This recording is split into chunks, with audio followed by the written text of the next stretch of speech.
Jaocho, bom dia. Isso, é assim que se fala bom dia em Guarani. Jaocho. Meu nome é Jacho Capotã, que em Tupi-Guarani quer dizer Flor Filha do Sol. Sou uma Tchundária, uma guerreira do povo Guarani. O município de Biguaçu é parte do território tradicional do povo indígena Guarani que habita a região há muitos séculos. Meu povo é um dos mais antigos que ainda vivem aqui em nossas terras de Biguaçu. Mas vocês sabem quem são os Guarani? Muito tempo atrás, antes do município ser criado e antes do Brasil ser criado, os Guarani já viviam no litoral de Santa Catarina. Eles falavam a mesma língua que falam hoje. A língua Guarani é um dos 274 idiomas que os indígenas das 305 etnias do Brasil falam até hoje. E você sabia que o próprio nome do nosso município vem da nossa língua Guarani? Os Guarani chamam a região de Mibiguaçu. Mibi pode ser traduzido como lagarta e Guaçu é grande. Segundo alguns indígenas, antigamente existia uma lagarta gigante na região. Logo depois dos primeiros contatos com portugueses e espanhóis, os Guarani foram chamados de Carijó, porque os europeus os viam tomando chá de erva mate ou caá. Em Guarani, sugar a bomba do chimarrão é chu. Assim, os tomadores de caá ficaram conhecidos como Cari-chu, que virou Carijó. É engraçado como o mesmo povo recebe vários nomes ao longo da história, não é? Mas você sabia que a palavra Guarani não tem nenhum sentido na língua Guarani? Acredita-se que os incas que viveram na Cordilheira dos Andes chamavam a tanga de pano de uara e as pessoas que usavam a tanga de uaraiu. Assim, os hoje chamados de Guarani teriam sido então chamados pelos europeus devido ao uso tradicional de tangas de algodão.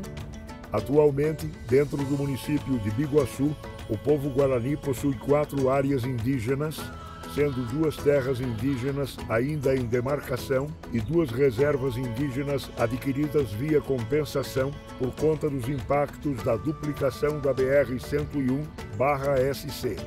Agora que já sabemos um pouco mais sobre o povo Guarani, ajude a divulgar aos seus amigos e parentes explicando o que você aprendeu. Quando vir algum indígena em Biguaçu, lembre-se que ele descende dos antigos habitantes da região e devem ser respeitados conforme garante a Constituição Federal de 1988, em seu artigo 231. Mas antes dos Guarani, outros povos mais antigos passaram por estas terras, e outros chegaram depois. E todos juntos trabalharam e contribuíram para a riqueza que dispomos em nosso município nos dias de hoje. Sabemos desses povos tão antigos graças a uma ciência chamada arqueologia. A arqueologia é a ciência que estuda o passado de culturas humanas muito antigas por meio dos vestígios materiais preservados ao longo de muito tempo. Os locais onde são encontrados chamam-se sítios arqueológicos. O município de Biguaçu possui sítios arqueológicos com idade bem antiga e sítios históricos com grande valor arquitetônico. Tudo isto representa o patrimônio histórico e é muito importante para o município, para o estado e para o país, pois isso é a nossa memória, nossa história e nossa cultura. Quem cuida de tudo isso para nós é o Instituto do Patrimônio Artístico e Histórico Nacional, IFAN. Em Biguaçu são conhecidos atualmente 15 sítios arqueológicos: sambaquis, estruturas subterrâneas, sítios líticos, sítios históricos e uma oficina de polimento. Há milhares de anos, diferentes povos viveram e fizeram cultura em nossas terras. Os mais antigos são os grupos de caçadores-coletores que deixaram vestígios de instrumentos de pedra lascada nas oficinas líticas. Depois, os construtores dos sambaquis, com vestígios de até 9.000 anos atrás. Depois ainda, os grupos G-meridionais, antepassados dos Laclano, Xokleng, dos Kaingang, que ainda vivem em outras regiões do nosso estado.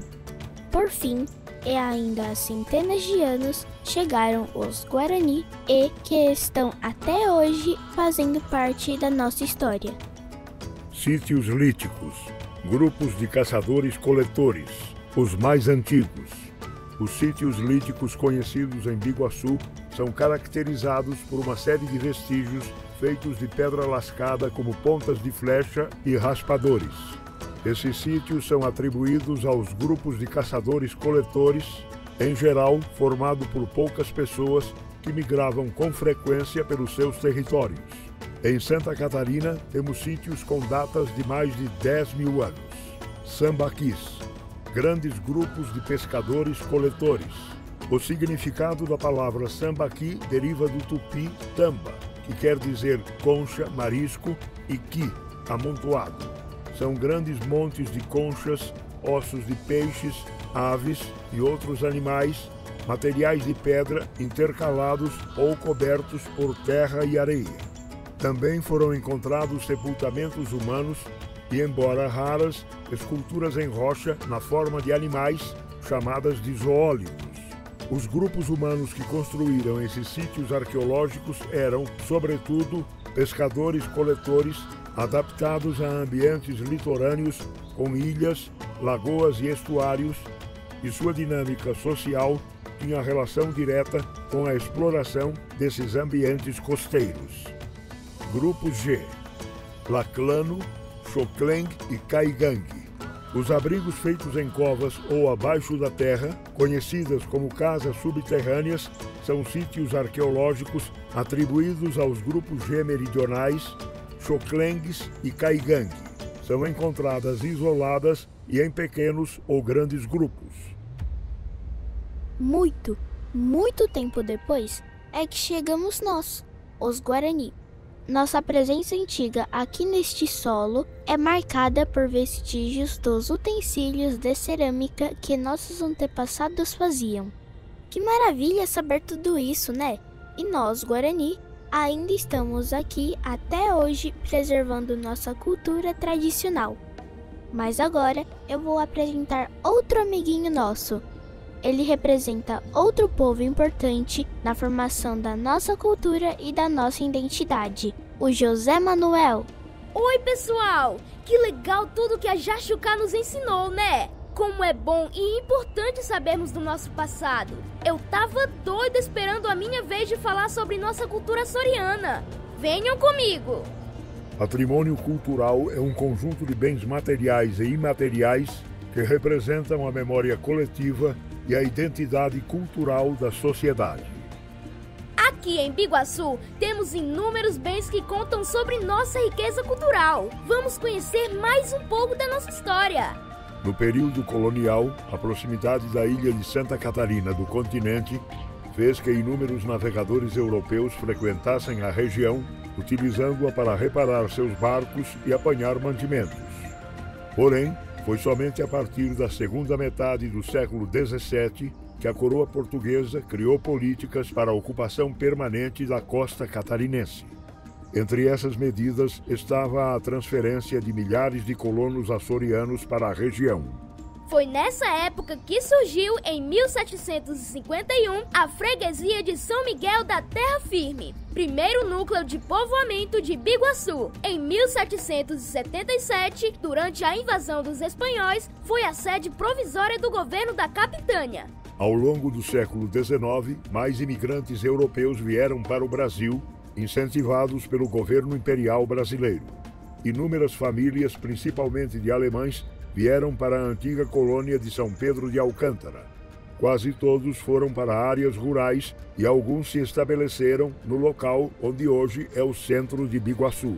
Para proteger os bens culturais, desde a metade do século XX, foram criadas políticas públicas para sua valorização e preservação. Mas, por ocasião das obras de construção da rodovia BR-101, Nas décadas de 1950 e 1960, a maior parte da antiga vila de São Miguel foi destruída para a passagem da estrada. A destruição de muitos sambaquis para o aproveitamento do calcário também é responsável pela perda de muito de nosso patrimônio histórico. Mas a consciência da importância do patrimônio histórico e cultural para todos foi reconhecida. Em 1968, a Prefeitura de Biguaçu sancionou a Lei nº 12, que declarou de utilidade pública a residência colonial conhecida como Sobrado, que em seguida se tornou um museu. No ano seguinte, o Instituto do Patrimônio Histórico e Artístico Nacional, IFAM, procedeu o tombamento, isto é, garantia de preservação, também da Igreja Matriz e do que sobrou do aqueduto localizado nas imediações. Também foi do governo estadual a iniciativa para proteger a edificação conhecida como Casarão Born, inaugurado em 1891, tombado como Patrimônio Histórico de Santa Catarina em outubro de 1996. Mas há ainda outros bens muito importantes para nossa memória e identidade cultural. Vamos nos unir e garantir nossa memória, que é patrimônio de todos. Oi, pessoal! Quanta coisa para estudar com o Zé Manuel, hein?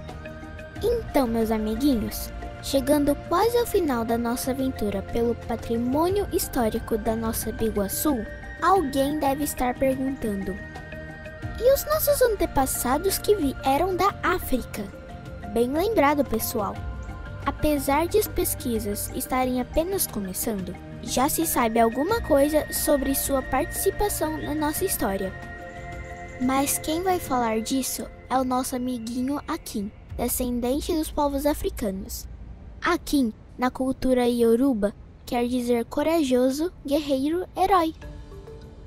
Oi, amiguinhos! Meus avós e os avós de meus bisavós já estavam aqui. Pouco se sabe deles, pois suas condições eram diferentes da dos imigrantes. Ao chegarem, eram separados de suas famílias e obrigados a trabalhar apenas para sobreviver, sem direito à terra ou a salário, nem tinham documento.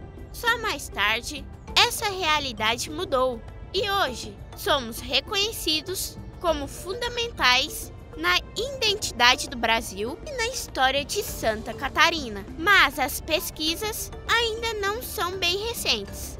O livro História Diversa, Africanos e Afrodescendentes na Ilha de Santa Catarina, contém uma amostra dessa pesquisa recente que, além de dar visibilidade às populações de origem africana em território conhecido como açoriano, estabelece conexões mais amplas e situa Santa Catarina na história do Atlântico Negro. Na época da independência do Brasil, na freguesia da Lagoa, 27% dos habitantes eram escravos, talvez metade deles africanos. Eram Angolas, Benguelas, Congos e Moçambiques. Entre os séculos XV e XIX, aproximadamente 11 milhões de africanos foram escravizados e forçados a virem para o outro lado do oceano. Ainda há muito para se conhecer a respeito da escravidão e sua luta contra o colonialismo e o racismo. Aqui em Santa Catarina, tivemos afrodescendentes muito importantes, como Cruz e Souza, um dos principais poetas simbolistas do Brasil. E também sabemos que no início do século XX havia um grupo atuante de intelectuais negros na região da ilha, como Ildefonso Juvenal, Trajano Margarida e, mais tarde, Antonieta de Barros. Mas temos que pesquisar muito mais para descobrir outros e reconhecer seu valor para a nossa história e cultura. Por isso estamos aqui, minha gente. Vamos estudar, conhecer a nossa história, valorizar nosso patrimônio cultural e lutar por nossos direitos. Todos juntos construiremos esse Brasil de encantos mil.